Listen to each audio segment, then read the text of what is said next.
if you ever wanted to travel but don't know where to start, live through me because yeah, we'll be figuring this out together, going along and figuring it out and making it happen. But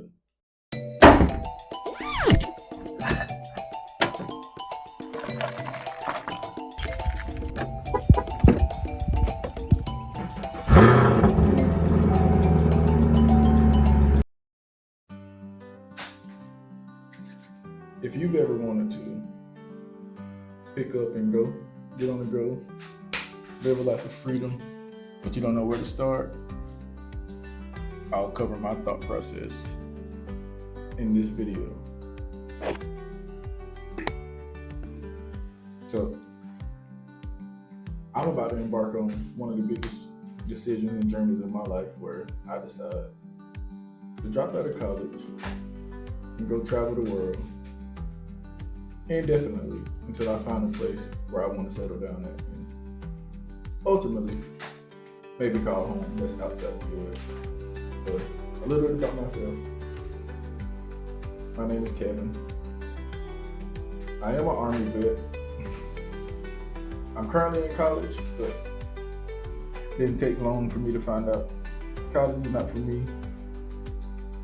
Working the rest of my life and working all my good years away, not for me. So I want to take some time and enjoy my life, enjoy my young years. I'll work a little bit here and there on the way back, but I ultimately want to travel the world, see the world, and just be free. So, to get into why, I feel like in America, a lot of things are changing, for lack of a better term, and not always for the better. So, I want to see the world and find somewhere more affordable. One, more affordable. A place that has to have nice beaches.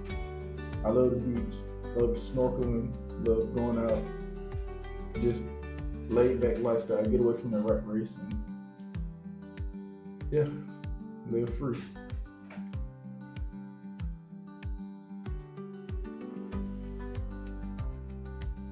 I need a place where the US dollar is pretty strong. So I have like a fixed income where I get income every month and I just need a place where I can get paid in the US dollar but spend in a different currency that allows my dollar to stretch so I can live free.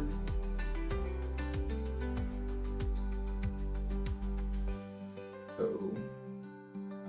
I currently have a list of about 35 countries. I haven't written down on the board over here. I have a list of about 35 countries that I want to visit throughout the next year to get a little taste of everywhere to see where I ultimately want to reside at or go back and revisit for a longer duration of time. So,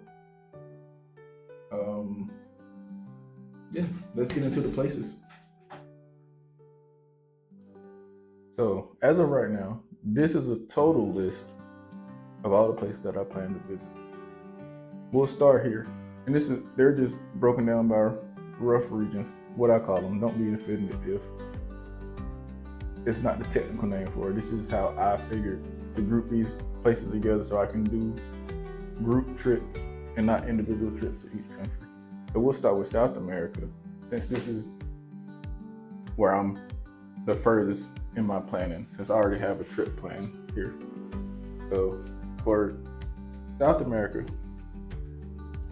plan on visiting Colombia, Peru, Chile, Argentina, Uruguay, Brazil, maybe. It's asterisk beside Brazil because doing my research, starting April 10th, 2025, Americans may be required to have a visa to enter Brazil. So we'll see how that goes. This trip is planned for the summer and back to Colombia, maybe. This is going to just be a brief overview of all of these because this video will get very long if I go into depth for every country. Central America tour. I actually have a trip planned this weekend to Panama. So I may record some of that and post that as well. But in Central America, I want to go to Belize, Costa Rica, and Panama, which this area region has had some of the best snorkeling experiences that I have personally seen on YouTube. So looking forward to that. And Costa Rica is also a green zone, so a lot of health, and yeah, I'm big into health and fitness. And this also may not be the technical term, but in the Caribbean area, I also have a trip already booked to Puerto Rico for next weekend. So I'll record some of that and bring y'all along too.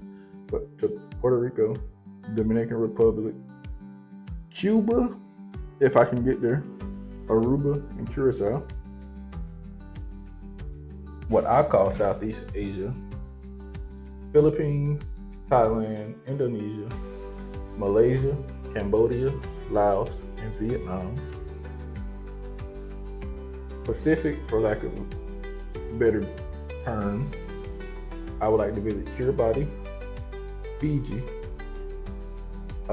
two of the islands in French Polynesia, which are Tahiti and Moorea, if I'm saying that correct, and New Zealand and Australia, even though they're their own, but that would be one trip since they're all closer together. And a list of other countries that's not in a particular region, so I just put center of the map since they're all like relatively in the same general area.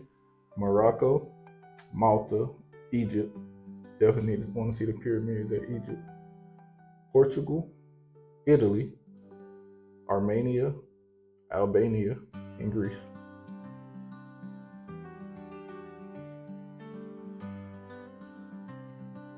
So where do I stand right now? So currently, obviously, if you wish to travel internationally to different countries, first thing you're gonna need is a passport. So I currently have a valid passport. As I alluded to earlier, I do have 3 trips booked already. I have a trip booked to Panama this weekend, which is kind of just weekend trips right now, since I am currently in school. Our finals are on May the 8th. So after May 8th, during the summertime, I'll actually be able to take like longer trips. So right now I have a round trip for Panama, which is gonna be a Friday, Saturday, Sunday. And then the next weekend I have a trip booked for Puerto Rico, which is gonna be a Thursday, Friday, Saturday, Sunday. And just to get a little feel, just to get my feet wet before I totally jump out and go head first into traveling the world solo as sort of an introvert. So just to get a feel and do something with the weekend, since it's not really that much to do out here.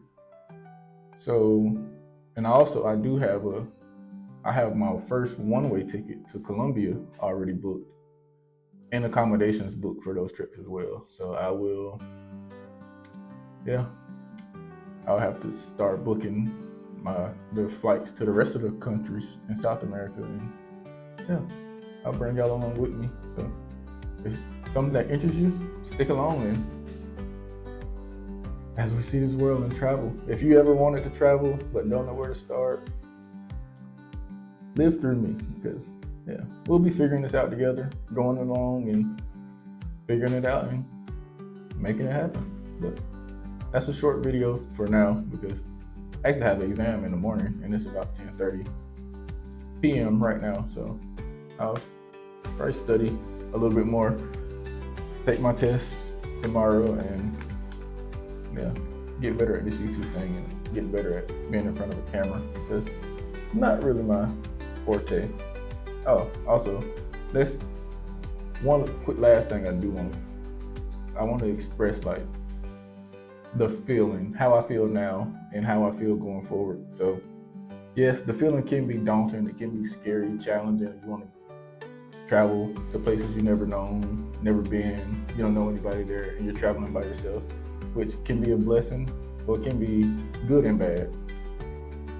The good thing about traveling by yourself is you're not stuck to one itinerary. You're not like, everybody don't have to be in agreement to do anything. If you want to chill in your room or just be lazy and not do anything today, totally fine. If you want to get up and go hiking today, go snorkeling today, go drinking, go do whatever you want. You have the freedom to do what you want when you please, and yeah, it's just the freedom and autonomy to do what you want. A downside of traveling by yourself, you don't know anybody, so you're forced to talk to locals. You're forced to get out there and explore.